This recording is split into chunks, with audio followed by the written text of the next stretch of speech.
Assalamualaikum warahmatullahi wabarakatuh, sahabat berbagi cerita yang dimuliakan Allah Subhanahu wa Ta'ala. Kali ini kita akan mengisahkan tentang perjalanan spiritual Salman Al-Farisi mencari kebenaran hingga bertemu Rasulullah Shallallahu Alaihi Wasallam. Kisah ini cukup kompleks dan menarik untuk dibahas, karena di dalamnya juga tersimpan berbagai hikmah dan pembelajaran. Salman Al-Farisi adalah salah seorang sahabat Nabi yang berasal dari Isfahan, suatu daerah yang pada saat itu berada di bawah kekuasaan Kisra Persia. Sebuah desa yang saat ini berada di negara Iran. Itulah kenapa dirinya disebut sebagai Al-Farisi. Di kota kelahirannya, Salman adalah orang yang bertugas menjaga api suci, api sesembahan dalam agama Majusi. Hal ini membuatnya menjadi salah satu orang dengan kedudukan sosial tinggi di tempat yang didominasi oleh orang Majusi tersebut. Bagaimana kisah selengkapnya? Inilah kisah perjalanan panjang Salman Al-Farisi menemukan Islam.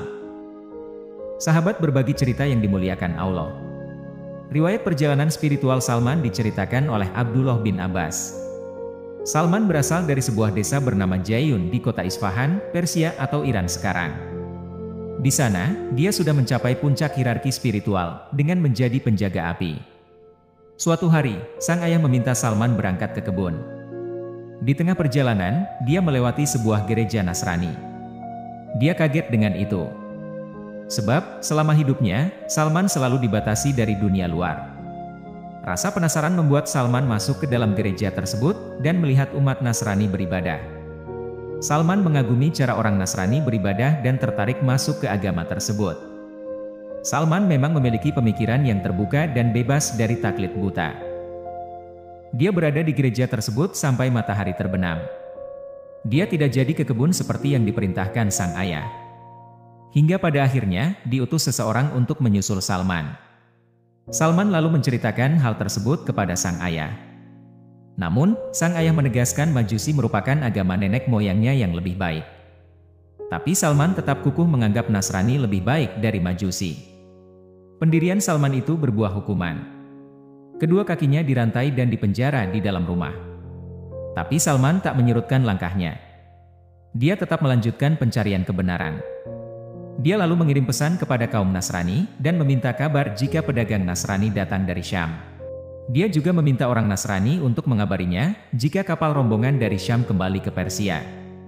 Setelah rombongan bersiap kembali ke Syam, Salman melepaskan rantai, kabur dari rumah dan mengikuti rombongan itu. Saat tiba di Syam, dia bertanya dan mencari sosok yang paling alim di antara orang dari agama Nasrani. Mereka lalu menunjukkan pada seorang pendeta di dalam gereja. Kemudian Salman mendatangi pendeta itu dan mengatakan keinginannya masuk Nasrani dan akan berkhidmat di gereja. Tapi di sana, Salman menemukan sesuatu yang buruk dari pendeta itu. Pendeta itu memerintahkan kaumnya membayar sedekah. Namun, sedekah itu disimpan untuk kepentingan pribadi dan tidak memberikan kepada orang-orang miskin.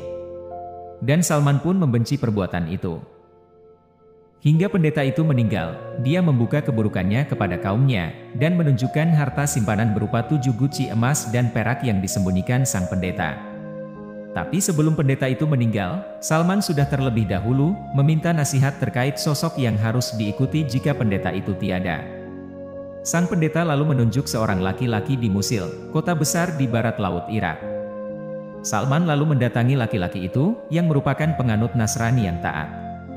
Ketika ajal laki-laki itu tiba, Salman meminta nasihat untuk ditunjukkan sosok yang berada di jalan yang sama. Laki-laki itu lalu menunjuk seorang pria di Nasibin, sebuah kota di tengah perjalanan antara Musil dan Syam, bernama Fulan bin Fulan.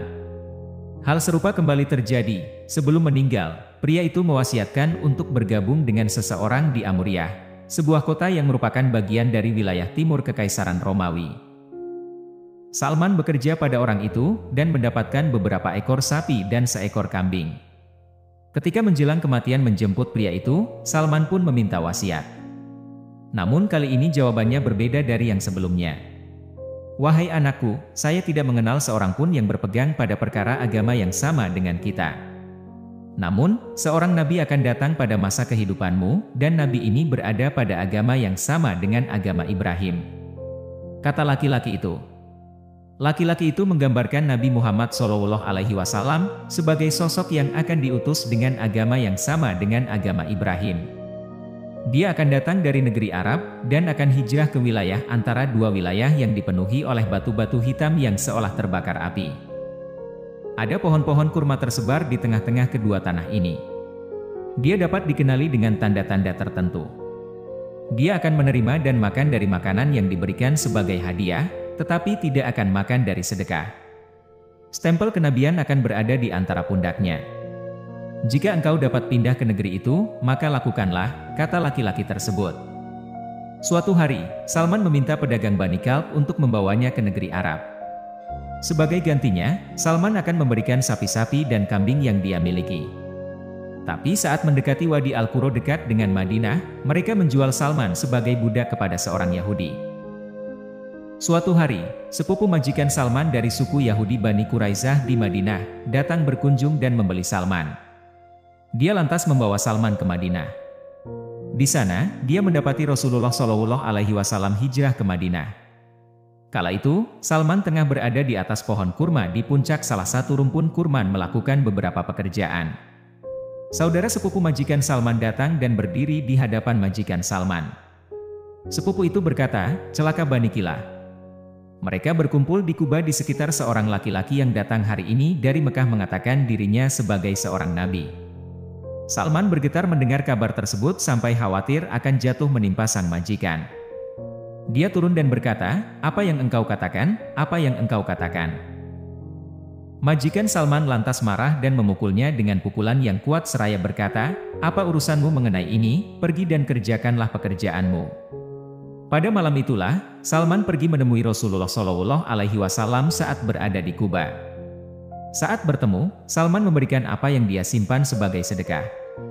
Salman pun menawarkan kepada Rasulullah. Rasulullah lalu meminta para sahabatnya untuk memakan pemberian Salman itu. Namun, beliau sendiri tidak memakannya. Saat itulah, Salman merasa yakin bahwa Muhammad adalah sosok Nabi yang dimaksud. Salman lalu mendatangi Nabi kembali dan membawa hadiah untuknya di Madinah. Nabi lantas memakannya dan memerintahkan sahabatnya untuk memakan hadiah dari Salman. Saat itulah, dia melihat dua tanda kenabian pada diri Rasulullah Shallallahu Alaihi Wasallam. Pada pertemuan ketiga, Salman datang ke Baqiwel Gorqod, tempat pemakaman para sahabat Nabi. Pada saat itu, Rasulullah tengah menghadiri pemakaman salah seorang sahabat. Saat itu, Salman menyapa dengan sapaan, "Assalamualaikum." Lalu berputar ke belakang untuk melihat stempel kenabian yang digambarkan kepadanya. Saat Nabi melihatnya, beliau tahu bahwa Salman tengah berusaha membuktikan sesuatu. Beliau lalu melepaskan kain dari punggung dan membuat Salman melihat stempel itu. Salman mengatakan, "Saya mengenalinya." Saya membungkuk dan menciumnya dan menangis. Rasulullah memerintahkanku untuk berbalik, yakni berbicara kepadanya. Salman lalu menceritakan kisahnya. Rasulullah menyukai kisah itu, lalu memintanya menceritakan kisah itu kepada para sahabat. Saat itu, Salman masih menjadi budak. Maka itu, dia tidak mengikuti dua peperangan menghadapi kaum kafir. Lalu, Nabi meminta Salman membuat perjanjian kepada tuannya. Itu lantas disetujui dengan syarat Salman membayar 40 uqiyah emas dan menanam 300 pohon kurma yang baru. Nabi Muhammad saat itu meminta para sahabat membantu Salman mengumpulkan jumlah pohon kurma yang diminta. Sementara, Salman diminta menggali lubang yang cukup untuk menanam bibit. Rasulullah lalu menanam setiap bibit kurma dengan tangannya sendiri. Salman lalu memberikan pohon-pohon itu kepada majikannya. Atas bantuan Rasulullah dan para sahabat, Salman juga bisa membayar 40 uqiyah emas. Sejak saat itu, Salman menjadi sahabat dekat Rasulullah.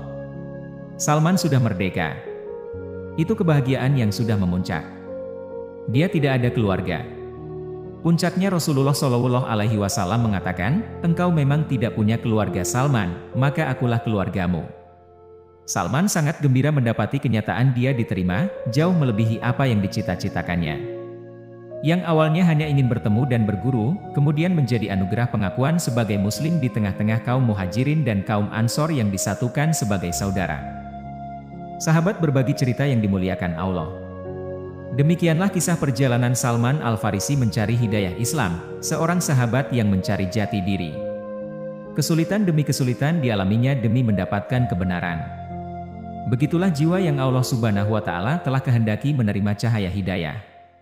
Sekian kisah yang dapat disampaikan pada kesempatan kali ini, semoga bermanfaat.